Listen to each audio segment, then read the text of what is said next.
Breaking tonight, new information on the investigations into multiple attacks on American soil. Hello and welcome to this special Sunday edition of Justice. I'm Judge Jeanine Pirro. Thanks for being with us. We begin in New York City in the manhunt for the person or persons behind an explosion in Manhattan last night and a second device that was planted just a few blocks away. Let's get right to it with Brian Yenis live in Chelsea with the latest on the investigation. Brian? Good evening, Judge. We begin now with a new report from the New York Times citing two law enforcement sources that they have now have identified a person of interest in this investigation. Now, Fox News cannot independently verify this information, but the Times says two law enforcement sources say that this person, however, is not being seen as a suspect at this time. We're learning this as we also learned last night that authorities received a 911 call from someone threatening that more bombs will go off in New York City. The New York Post reporting that an unidentified male said, quote, "I'm looking at the explosion down the block. There will be more." Authorities have been sifting through surveillance footage from businesses, asking the public for cell phone footage and tips, and gathering forensic evidence at the site of the bombing here on West 23rd Street. And meantime, authorities have also been analyzing a second explosive device, a pressure cooker hooked to a cell phone and wires found 4 blocks north on 27th Street. This device was found intact, which is an important detail which could provide investigators with vital clues. Now, authorities are also investigating whether or not the explosion in New York is connected to Saturday morning's explosion in Seaside Park, New Jersey, at the Jersey Shore, when an explosive device blew up in a garbage can or bin there along a route for a charity run supporting our U.S. Marines. A law enforcement source telling our Rick Leventhal police believe the explosive devices in New Jersey and in New York are believed to be from the same person. Now, this, as just 3 hours ago, police investigated and then moved a green Subaru Outback with New Jersey license plates just an avenue away from the blast behind me here in New York City, towing it away for further investigation.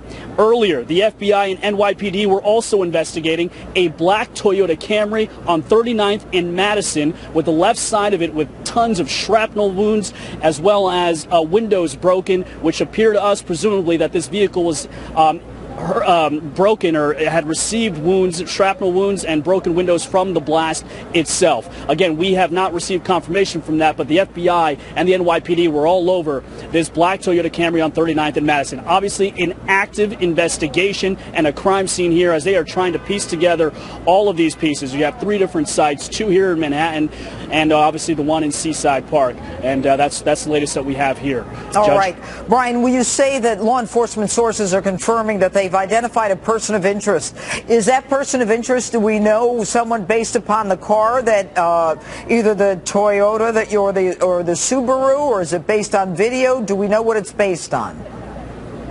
We do not know what it's based on. That New York Times report is based on 2 law enforcement sources. It's an important point that you bring up, though. That Subaru happened to be behind us and happens to have New Jersey plates. We can't put 2 and 2 together. It's just an important detail to mention here, though, obviously, that this vehicle that obviously is of interest to investigators happened to have New Jersey plates. And as investigators are trying to find connections between the Seaside Park explosion and what we saw here on 23rd Street, it's a detail that we should obviously keep in mind while they try to figure out whether or not this is the same person. But again, to reiterate, sources tell our Rick Leventhal that it is the same person that is involved in putting both explosives, the one just 2 hours south of here on the Jersey Shore, as well as the one here in Chelsea. Well, clearly, if Judge, they believe, Brian, that it is from the same person, then that pressure cooker that was undetonated on 27th did contain a treasure trove of, either fingerprints or serial numbers or a lot of information that could have done that.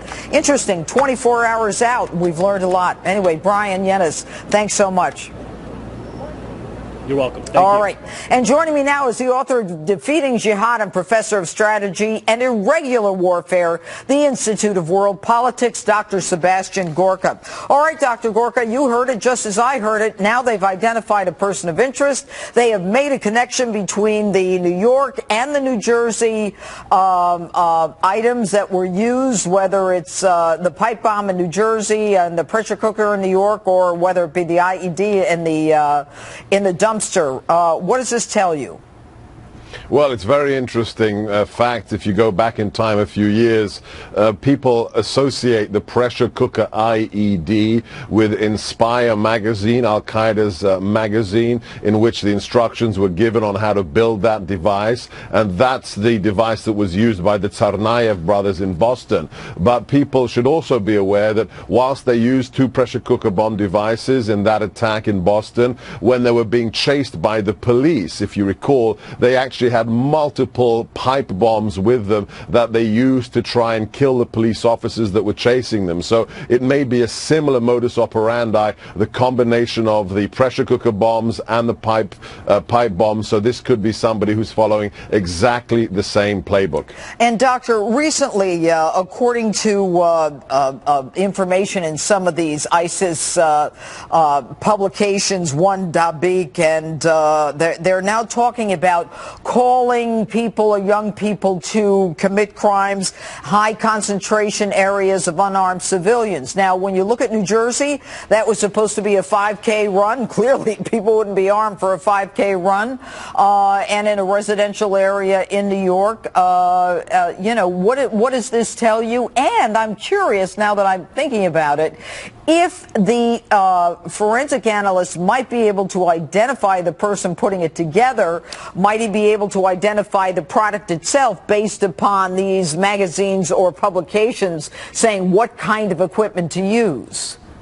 Yeah, so let's remember the reports from New Jersey were that this Marine Corps run was delayed. There were so many applicants, the race start was delayed, which meant that it was simply by chance that you didn't have a lot of people going past. And also 4 devices were in that bin. 1 exploded, the 3 other pipe bombs didn't. So that's just a miracle that people weren't killed in that instance. When it comes to what can be done now, it's a huge asset for the FBI. This pressure cooker bomb will be in the FBI labs. They will be taking it apart meticulously, and that's in fact how we identified one of the accomplices of Richard Reed, the shoe bomber. They found a palm print inside the bomb, which led them to an individual who assisted Richard Reed in Paris. So we could really have a treasure trove of evidence because that second device did not detonate. Okay. And what about what is going on with some of these, you know, these incidents, 3 incidents in 3 different states, New York, New Jersey, Minnesota. And we haven't even talked about what happened there with the individual who was shot dead by an off-duty cop in a mall where this individual stabs 9 people, 7 men, 2 women, and asks one at least if they're Muslim and talks about Allah. A connection?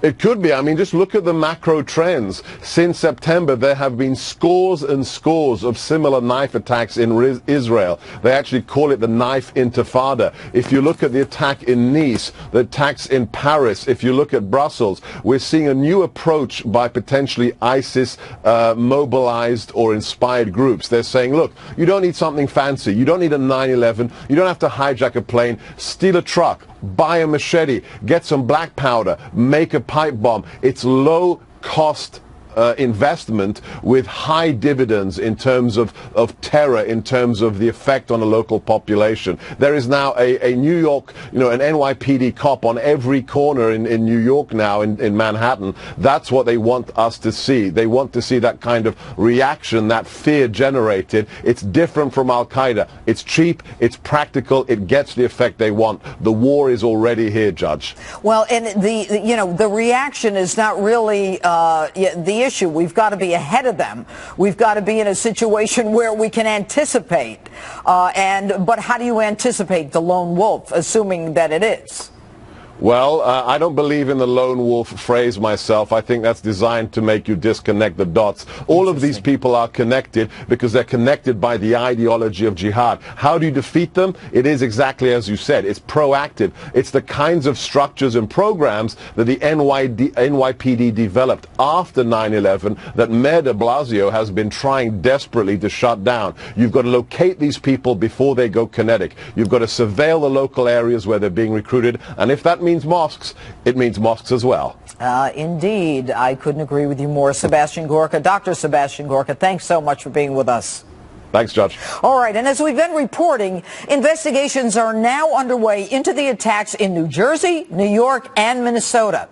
Joining me now with reaction, former FBI Assistant Director who ran the Bureau's New York office, and my friend James Kallstrom. All right, Jim, you there? Yeah, hi, Judge. How you doing? I am fine, thank you. All right, is this a new era in law enforcement where we have to now start worrying about a different kind of criminal? I think we've been in it for a while, Judge. I just think we're going to see more and more of this type of stuff. Well, go ahead. You know, because as you and I have said over and over again, we're getting sick of talking about it between ourselves. We don't have a clue who comes and goes into the country. We've got these sanctuary cities. You know, we got all these people coming that aren't vetted, and now the president wants to include more. And if Hillary's elected, she wants to double that number. I mean, it's just insane what's going on. Well, you know, one of the things that occurred to me is that, you know, with all of the talk about local law enforcement and all of these alleged problems that we have, you know, at a time when we are being confronted with probably the biggest threat to the greatest number of Americans at the same time, you know, we need to militarize, not demilitarize our local police. Yeah, what a horrible time to demoralize police departments across the whole United States. What a horrible time to have you know, the Black Lives Matter crowd that want to kill police, you know, into the White House for numerous visits. Well, I mean, but not only that, I'm talking about having the ability to have the equipment that is more military-like than, you know, demilitarizing and not just demoralizing. No, you're right. They've taken a lot of that back. And the reality is we need more cops. We need, in these states that are run by rational people, you know, we need to get carry permit guys, you know, to carry. We need to encourage that. You know, if you're in a mall here and you got your 3 kids and the next thing you know, someone is stabbing your little children, are you going to hope that there's somebody with a weapon nearby? The thought itself is horrible. What does, you know, in terms of the forensics and in terms of what we're learning now, Jim, we're just learning that the local law enforcement, of course, working with the FBI, is looking for a person of interest or a person of interest. What do you think that might be about? Well, you know, I was talking this morning with Maria Bartiromo, and I said, you know, I think this case will be solved relatively early, in the next 2, 3, 4 weeks. You know, because of all the cameras in New York and the fact that, you know, the FBI has the best database of bombs in the world. You know, they've gone all over the battlefields in Iraq and Iran and pretty much all over the world and fingerprinted all this stuff. And they're going to find prints. They're going to find DNA. They're going to look at the way these things are made, and that's probably going to give them a hint, you know, whether or not the same people's making these bombs.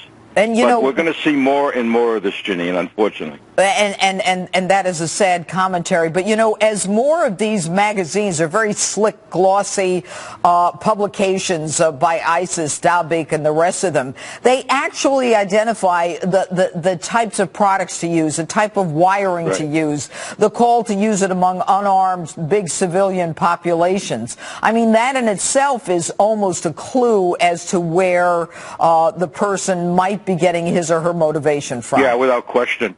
And, you know, and this nonsense, this double talk of people that I saw some talking heads just on before you that said, you know, the New York City bomb, and they've excluded the fact there might be international terrorism. And that's nuts. I don't know what it is. You know, and all this gibberish about that. Of course it's an act of terror. You know, at this point in time, you know, let's find out who did it, who's roaming the streets, and they could do it again. And you know, Jim, it is absolutely amazing that somehow using the word terrorism is almost a fearful word to some politicians. But we don't have time to get into that. I want to thank you, though, Jim Kallstrom, for being with us tonight. Jeanine, thanks for keeping this on the front burner. All right, thank you. All right, and next, Donald Trump is ripped by the media for using the word bomb last night, while Hillary Clinton gets a free pass. Next, Trump senior advisor Boris Epstein standing by live with a reaction. And we're also going to talk about the tightening race as the debate showdown looms. And speaking of the race, we'll break down the states that could decide the election with pollster Lee Carter. We're going to find out if these latest attacks could have an impact on the voters. Justice rolls on in a moment.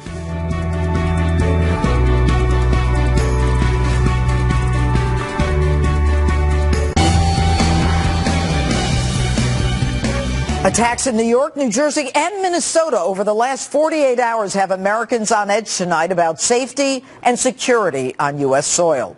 This while polls show a dead heat between Trump and Clinton heading into the first presidential debate 8 days away. Joining me now with reaction to all of this latest news, Trump campaign senior advisor Boris Epstein. All right, Boris, I want you to listen to this for a moment, and then I want to ask you a question. Take a listen. I must tell you that just before I got off the plane, a bomb went off in New York. I've been briefed about the bombings in New York and New Jersey.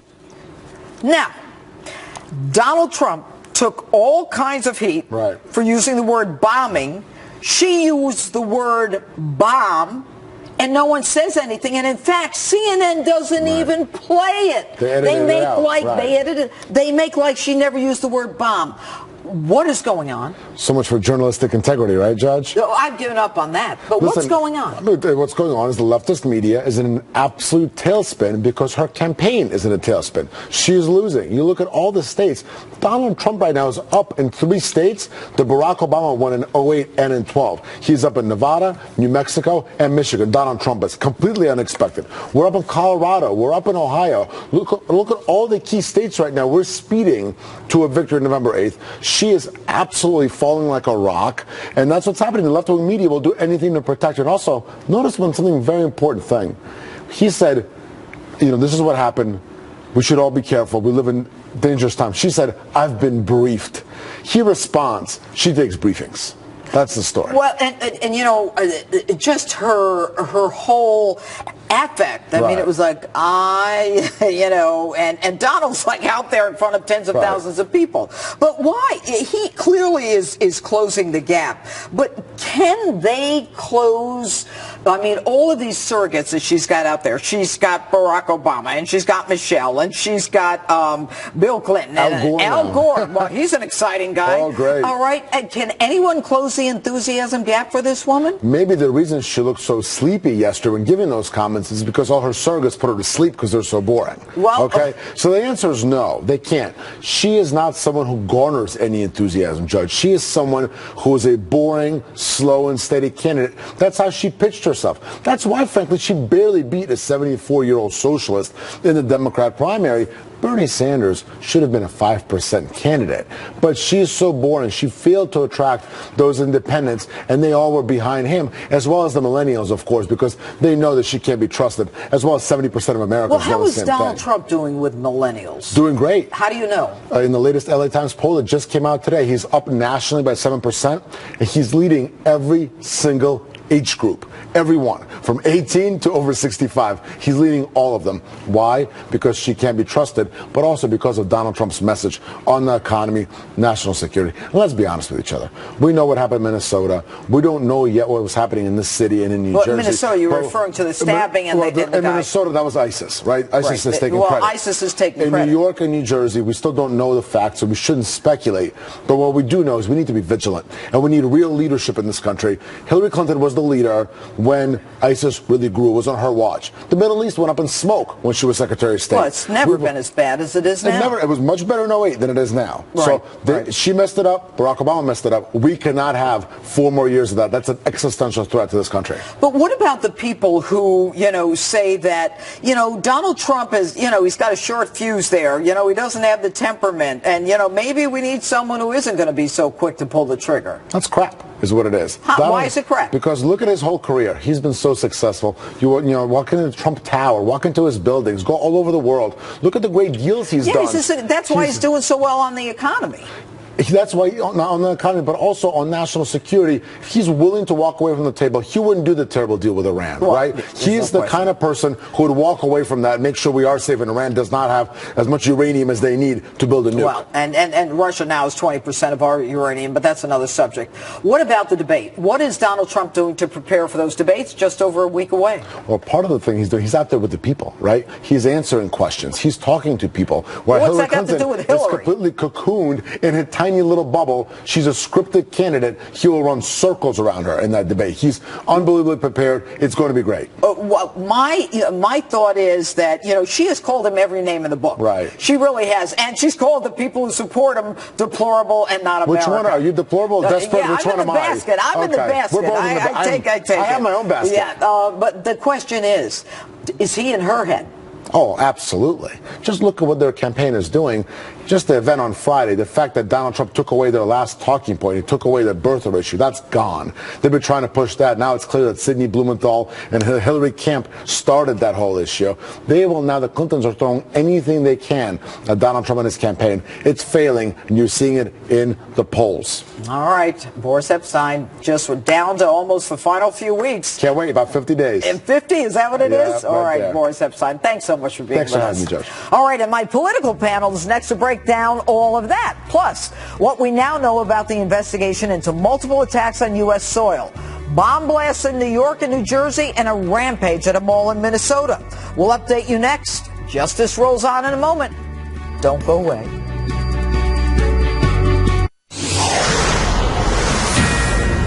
This is a Fox News Alert. I'm Kelly Wright in New York. Investigators are searching for answers after 3 attacks across the U.S. in 12 hours on Saturday.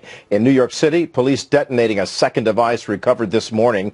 It was found 4 blocks from where a bomb exploded, sending 29 people to a hospital. Authorities are still figuring out who's behind the attack after debunking one claim of responsibility. In Seaside Park, New Jersey, a pipe bomb exploded ahead of a charity race. No one was hurt. So far, officials say there's no evidence linking the attacks in New Jersey and New York City, but it isn't being ruled out. And in Minnesota, a man stabbing 9 people in a shopping mall. ISIS has claimed responsibility for that attack. That suspect was shot and killed by an off-duty cop. I'm Kelly Wright. We're going to take you back now to Justice with Judge Jeanine. You're watching the most powerful name in news, Fox News Channel.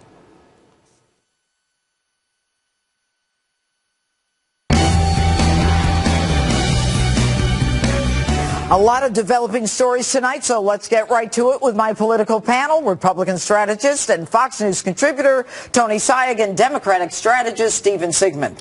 All right, guys, let's start with the big story of the day. Obviously, the issue of terrorism, Minnesota, New York, New Jersey. How is this going to impact the race, Tony?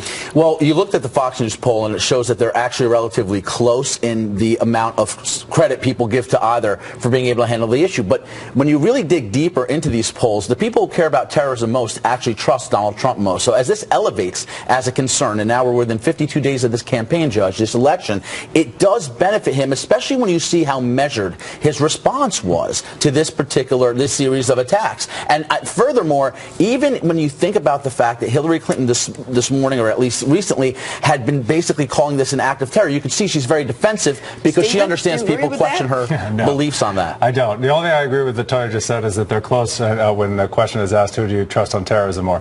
I actually think she has overtaken him on that in the last couple of polls, and part of that is because so many national security experts, including more than 100, have said that Donald Trump is. Do you think Joe Blow in Arkansas really cares if somebody comes out and says I like Hillary, and this one comes out and says I like Donald? Clearly, because he used to be ahead of her by about 10 points on terrorism and national security issues, and now she's overtaken them in the last couple of polls. But let me talk about for a minute his idea of this measured response. My original question is this. How does it impact the race? Yeah. You think it helps Donald? No doubt. You think it helps Hillary? I actually think, if the rest of the race, is on issues at all, it helps Hillary, because whenever they talk about policy, she does better than he does, because he doesn't really have any policy plans. But just let me just respond to the notion of a measured response. Yeah. Because his initial response was not measured at all. His initial response was, in fact, that not just the notion about it being a bomb, but that we got to get very, very tough and not expressing any kind of empathy for anybody. So, of course, you have to get get very tough. So no, today his he finally came out and said, I got to tell you, before I got off the plane, a bomb went off in New York, and nobody knows exactly what's going on. It's a tough time. We got to get tough. And she says, I've been briefed on the bombings in New York and New Jersey. And CNN takes out the bombings and won't say, and they criticize him for saying bombing. Well, they did. I'm not criticizing him for saying bombings. I'm criticizing him for his immediate response. To say that we should be tough against terrorism. To say that we should be tough against terrorism. Is he a social worker or the president? Of course you should be tough. Of course, that's a duh response. She has an actual plan for dealing with it. And by the way, she called it terrorism before he did. Well, then you've exactly proved my point, which is she's so sensitive to this idea that they're so tone deaf on the Obama-Clinton side to these acts of terror that she jumped the gun. Because aren't we all saying that we have to wait till the authorities confirm who actually did this? But let me tell you, in Minnesota that is correct, but not in New York and New Jersey. But Judge, this is what's funny. By the way, former CIA director under Bill Clinton, James Woolsey, has come out to endorse Donald Trump. Many in the military, you had over 100 military people last week endorse him. That's not the point. What's her plan? Her plan is an intelligence surge. She calls these people lone wolves. She did say that. Hold on. She did say that. I agree. What's his plan? What is it? What's his plan? What is his plan for domestic terrorism? At the moment, what he said about domestic terrorism is a completely unconstitutional block on an entire religion, there is extreme vetting. It takes 18 to 24 months. Even the head of the FBI said, I have no database against which to compare. That's my wheelhouse. Don't go there. Steve, you're a good friend, but I have to tell you, I don't think you've been paying attention for the last 6 weeks. Donald Trump has gone out in specificity in Youngstown, Ohio, giving a speech specifically on how he would handle ISIS and terror. And this is the problem. Excuse me. How do you know this is not domestic terrorism. There is a link. When you battle ISIS, you battle them abroad and at home. Correct. You don't call them ISIS lone wolves. They are part of an orchestrated effort. And Donald Trump's focusing on bearing down on the cyber connections that allow them to recruit here, beating them overseas, so you lack the inspiration to recruit more at home. So is Hillary Clinton. Her idea is to call these things intelligence surges, which are hollow points. What does that mean? Does that mean she's going to actually surveil Muslim communities? Is she going to surveil mosques? Is she going to up the number of FBI's following up on cases like this? No, she's not. Tony, you don't have to go there. What has she done so far? What do you mean, what has she done so far? She's a candidate for president just like she is. She was the secretary. But ISIS developed and grew. The Middle East blew up when she was Secretary of State. She was not the President of the United States. She was Secretary of State. She was in charge of foreign policy. She was Secretary of State until 2011. And in 2011, ISIS had barely developed. 2011. She had barely developed. Let's go back. The conditions were created. The conditions for ISIS were created in the first Obama term. Donald Trump's plan is Barack Obama's plan and Hillary Clinton's plan, plus some notion about a loyalty test that any terrorism who's trying to get into the United States would lie on in 2 seconds. Could you name me the 2 American presidents in the last 30 years who specifically targeted countries in the Middle East and blocked people from coming into them?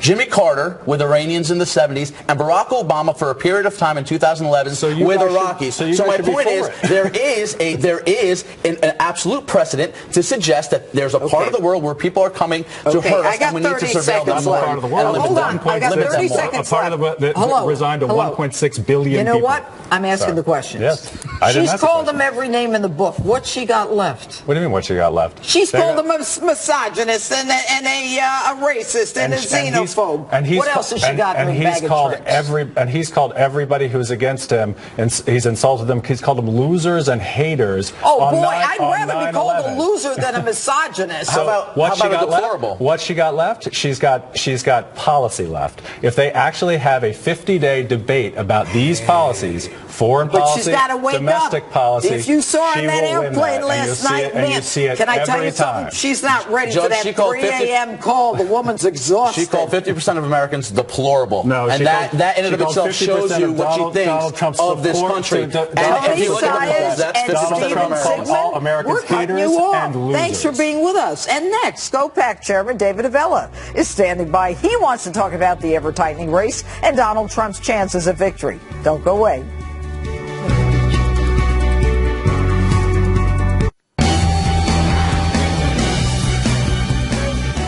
Will this latest round of attacks on American soil have an impact on the election? Let's keep the conversation going. With me now, GOPAC Chairman David Avella. All right, good evening, David. You heard us. What impact does this have on the election? Does it help or hurt either? This incident by itself doesn't have much impact, which is Hillary Clinton's problem. She needs the narrative of this election to change because the momentum right now is with Donald Trump. And his supporters are more energized. In fact, there was an article today in one of the media outlets talking about the lack of enthusiasm Hillary Clinton has with motivating her base of Hispanic voters. As we already know, she's having a problem motivating millennial voters, right. Two parts of the coalition that she must turn out if she's going to get elected president. What this weekend does, though, is it underscores the concern Americans have for their personal security. And, you know, the concern for their personal security, I mean, do they want to hear someone like Donald Trump, or do they want to hear someone like Hillary? And I have to tell you, David, I mean, when you just look at their body language, she was just, I don't think she was like quite with it when she was responding, and she uses the word bombing and he uses the word bombing and everybody dumps on him. It's almost as though the media doesn't care that they're hypocritical or that they're covering up for her. Americans want a leader who is strong and who shows determination in winning these battles and getting to the bottom of what happened here. In fact, Andrew Cuomo, the governor of New York, a Democrat, did a better job at answering the questions than what Hillary Clinton has. His answers were far more closer to the forcefulness that Donald Trump did than the mealy-mouth answers that Hillary Clinton gave. Or de Blasio. It's almost as though the word terrorism is it's just not in their playbook, and I think it's bigger than that. I sometimes think that if they call it terrorism, it means that they're not winning the fight against this Islamic terrorism and the violent extremism, as they call it. But let's talk about the fact that Donald Trump is on this roll, or so it seems right now. Everything can change next week at that debate. What do they need to do, each of them? And what do you think Americans are looking for in each of them? Trump needs to continue talking about ideas. Americans want to go a different direction than what they currently are seeing. They want Washington shaken up. Hillary Clinton doesn't offer any type of change. She has to convince people who are happy with the way the country is going. She's got to really motivate them to vote and to somehow make Donald Trump look unacceptable to undecided voters.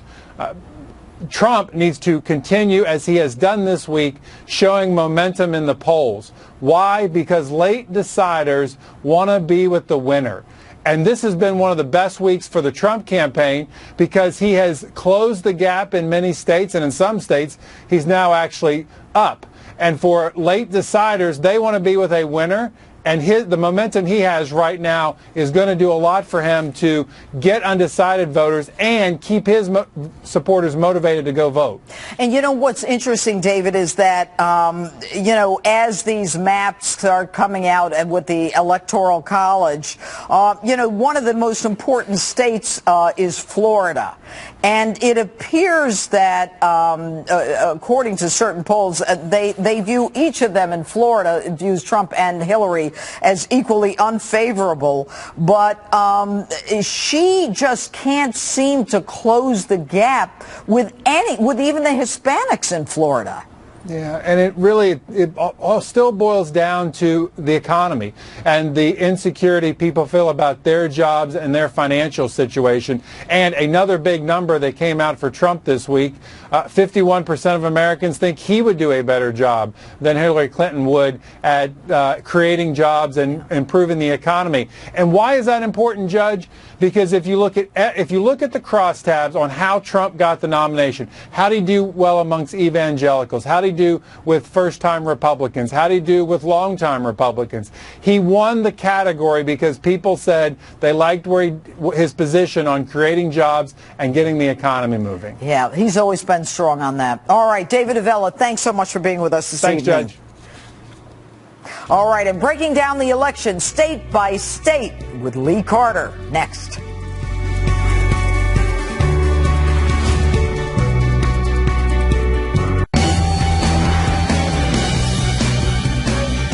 The race for president is narrowing by the day, even before last night's attacks in 3 separate states. With me now is political pollster Lee Carter.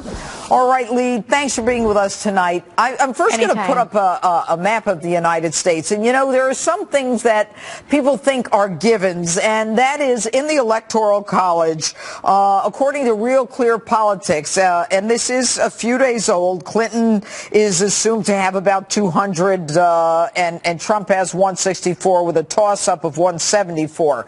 And, of course, the road is to 270. Now, let me ask you the question.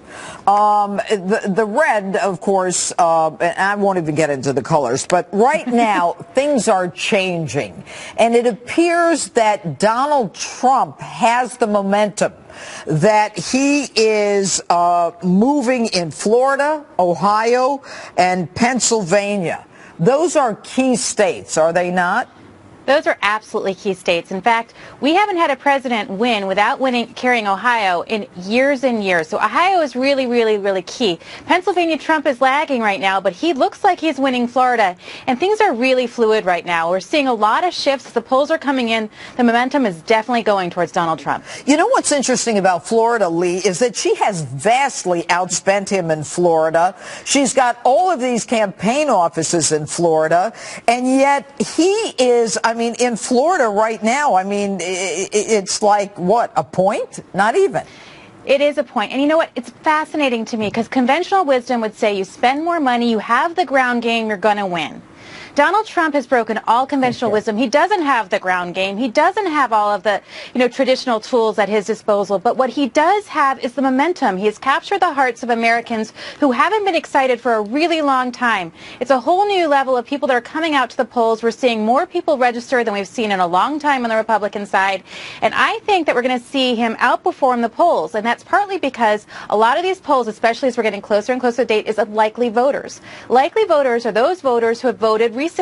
And I know from talking to voters, the people that are coming out and voting for Donald Trump are people who did not vote the last time, who did not necessarily vote. It's new voters. He is energizing people who have not been energized in 20 years. Interesting. And, with respect to Ohio, now you've got Kasich, wouldn't even show up at the Republican convention. How important is it in a crucial state like Ohio to have, the whole system in place that a governor clearly has in place? You would think that it would be really, really important to have him on your side. Although what we're seeing right now is this is a race where Donald Trump is somebody that's entirely different. And what we've heard from voters, over 60% of voters say that they think Donald Trump is the man who can come in and fix the government and shake things up and change them for the better. And so I think not having the establishment on his side in certain instances actually is working to his favor in changing this dialogue and saying, you know what, I believe he can go in there and do something different. A lot of politicians have gone down to Washington, D.C. and made empty promises. They haven't lived up to them. And I want to try something different, and I think that he can shake things up. And Pennsylvania. Now, in Pennsylvania, he's having a little more trouble. What does he have to do in Pennsylvania? Is it the demographics? Is it possible? It is possible. Look, depending on the poll, he's somewhere between 4 and 7 points behind in Pennsylvania. He would argue he hasn't spent a lot of time there. I think what he needs to do, he needs to get out there to the suburban city, the suburbia of Philadelphia, suburbs of Pittsburgh. He doesn't necessarily carry cities, but he can carry the suburbs. He's also starting to make a big appeal to married women. When you talk about women in general, he's losing with women, single women in particular. Married women, he's gaining momentum. And I think it's really important that he picks up those demographics. He also needs to pick up some minorities. However, I think if he puts the right focus, starts talking about returning jobs, the economy, those sorts of things in Pennsylvania are going to be really, really key. And I think that once he focuses attention there, and we've seen this happen as he focuses attention on key states and key areas, he can pick up ground. All right. Lee Carter, thanks so much for being with us. Anytime. Great to be here. All right. And we'll be right back.